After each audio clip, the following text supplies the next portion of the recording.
Everybody, Rich with Prep You down here in the bunker. Okay, all right. I know, I know. I'm going to hear it from some of you. The title of this video. I know I'm picking on Democratic lawmakers. I get it. I understand that. I know I'm going to hear about it. I know some of you will say, "Screw it. I'm not going to be a subscriber to this guy anymore." But give me a second.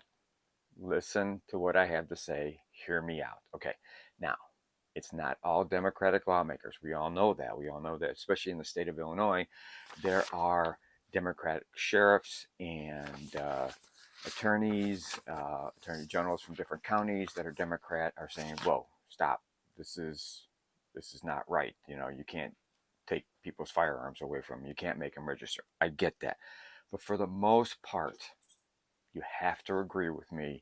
It is Democratic lawmakers that want to take your rights away. And let me make my case. So, listening to the news and different things, WGN had a spot on the assault weapons ban, and it was very interesting what they had to say. They were saying that lawmakers are going to have an emergency meeting on Wednesday to discuss several points. One of them was the lawsuits and talk about that and what they need to do. But another point that they made on WGN was they're going to get together and talk with the state police and figure out how to enforce the law. If it was about mass shootings, firearm deaths, and stuff like that, all this would have been worked out. But it's not. It's about coming to take your firearms, your protection for your stuff, your prepping stuff, your family, your house, your car, and stuff like that. It's taking away your constitutional right to protect yourself, your family, and others. They just want your firearms. They don't care how they're going to get them. They're just going to put out a law that says they're going to get them. And a perfect example is U.S. House Bill H.R. 1808. All right, the particulars we're not going to go into right now. What we're going to do is we're going to talk about a a question and answer period between Representative Dan Bishop and Representative Jerry Nadler. Okay, Bishop's a Republican, Nadler is a Democrat. The questioning basically was talking about H.R. 1808, where Dan Bishop posed the question to Jerry Nadler, and he said, "All right, I just want to be clear. I just want to know. This is not verbatim. You'll have to go check it out. Um, I just want to be sure that what you're saying in this bill is that you want to take commonly used and purchased firearms and you want to ban them." Nadler said, "Yes, that's exactly the purpose of this bill." And he asked him again, "Sir, are you sure that what you're saying is you want to take commonly held firearms by the American people and ban them?" He says, "Absolutely. That is exactly what we're doing here." So that was the clip that I saw. And what he was getting at, and we talked about this in another video, is that in the Heller case, the Supreme Court said we have a right to defend ourselves. Self-defense is a God-given and constitutional right. But more importantly, in the Miller case, and we've talked about this also, as it was also said in the Brune case, was that you cannot ban commonly used and purchased firearms. You cannot ban them. Okay? It's what Second Amendment, it's what our founding fathers said, that you cannot take those firearms away. You have a right to defend yourself. You have a right to own those firearms. In our founders' day, it was a musket, commonly held, that was a firearm that they used. Today, the most common rifle out there is either the AK or AR platform. It just is. Whether you like it or not, it just is. Just like semi-automatic 9mm are a commonly held firearm.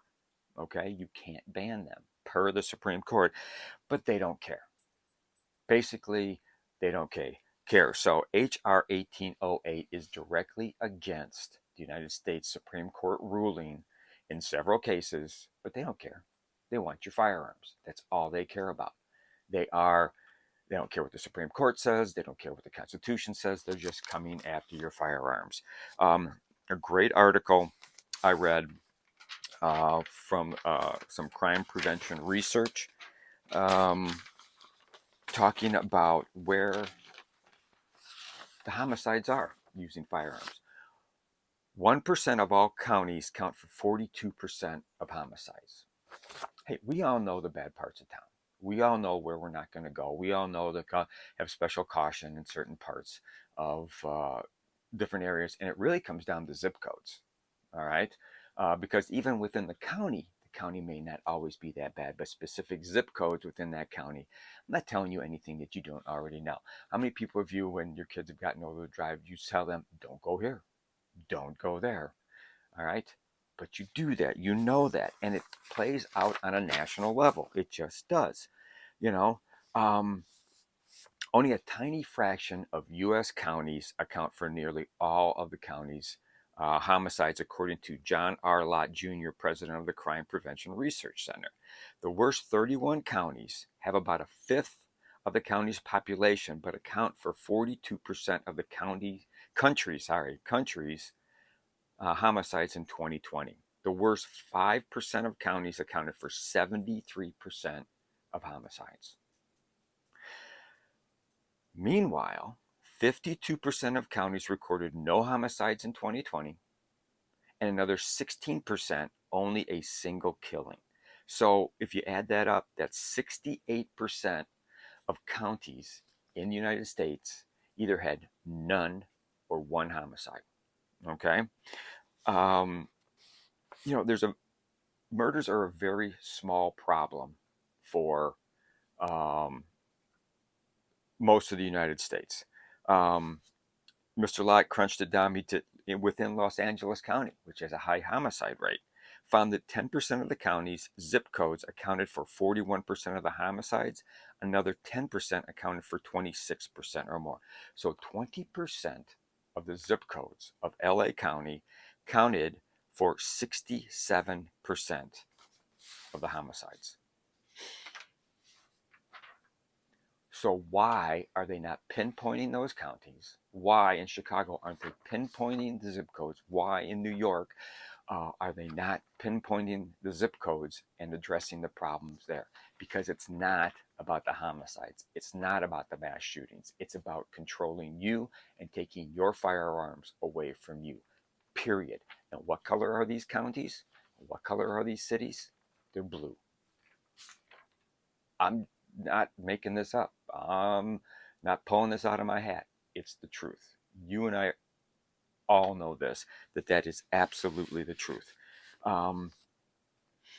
So the problem isn't access to guns, if you think about it, because if it's a city problem, and the fact that more people in rural counties have the firearms, what does that tell you? It's not the firearm problem. It's a people problem. We all know it's a people problem. Okay? But they're using gun control as a means to try to solve this homicide problem, which it won't, and they're taking firearms away from law-abiding citizens. But I'm not telling you anything you don't already know. All right. So, this is something I've always argued. To everybody that we talk about, firearms and stuff like that. And hey, I work at a school. I hear it all the time. Oh, firearms are the problem. Firearms are the problem. And one of the things I say to them, if I take any one of my firearms and I set this on this desk right there, that firearm's not going to do a damn thing to you. It's going to sit there. It's just going to sit there, loaded, cocked, safety off. It's not going to do a damn thing until somebody picks that firearm up. People are the problem. The mentality of the people are the problem. So another law which was passed, but it's not a law. It's a proposal by an agency, not by your elected officials, ATF arm brace rule. Okay. I'm not going to get into the whole arm brace rule because I'm still trying to figure out a lot of parts of it. But one part that concerned me because it didn't make any sense. Okay. And that's for those of you that want to build an SBR, a short barrel rifle. Okay. Um, an ATF have always used what's called the 88 marker. Okay. By the way, ATF is now run by Democrats, appointed. Um, so what you used to have to do, you used to have to fill out the form, say what you wanted to do, put all that together. You would submit that to the ATF. ATF would come back, within 88 days, supposedly 88 days, and say yes or no. Okay. You pay your money, you pay your $200 or whatever it is now. I'm not exactly sure. Don't quote me on that. Then you get your letter, back and your certificate, and you can build your SBR. Okay, if you get approved. ATF in the ruling flipped that. Now they're saying build your SBR, then submit the form, and within 88 days we'll let you know. Does anybody see the problem? Anybody? Bueller? You all see the problem. The problem is now you have an SBR that hasn't been approved, and if they don't send you notification within 88 days, it's automatically disallowed. But you have sent in pictures, you have sent in your form, you have sent in your money, and you sent in your prints. They have everything, and they know you have an SBR that they did not approve. Because there are going to be so many people submitting it this way with the new rule change that there is no way they're going to even be able to do the background checks that they need to do for you in 88 days. So you are going to end up with an illegal firearm. Another backdoor way of getting you to be a felon, and you're giving them all the information to do it, and they've got everything. All they have to do is say, I'm just going to sit that down. We'll wait the 88 days, and we're coming after this guy because he's got an SBR that we didn't approve. So, again, another way, a backdoor way that Democrats are coming after your firearms. Something else, another backdoor way, we all know in the state of Illinois, we are using, or the state is, you have to, if you're going to buy ammunition, they have to clear your name through your FOID CCL card with a background check.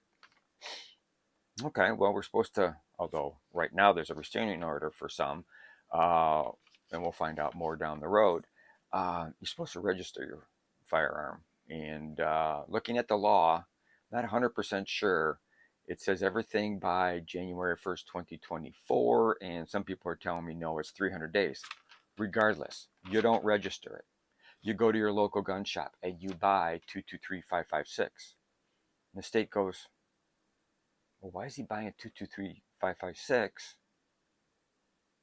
if he doesn't have an AR? We better go check. We better go find out. There's a red flag here. We need to go to his house and see if he has an AR.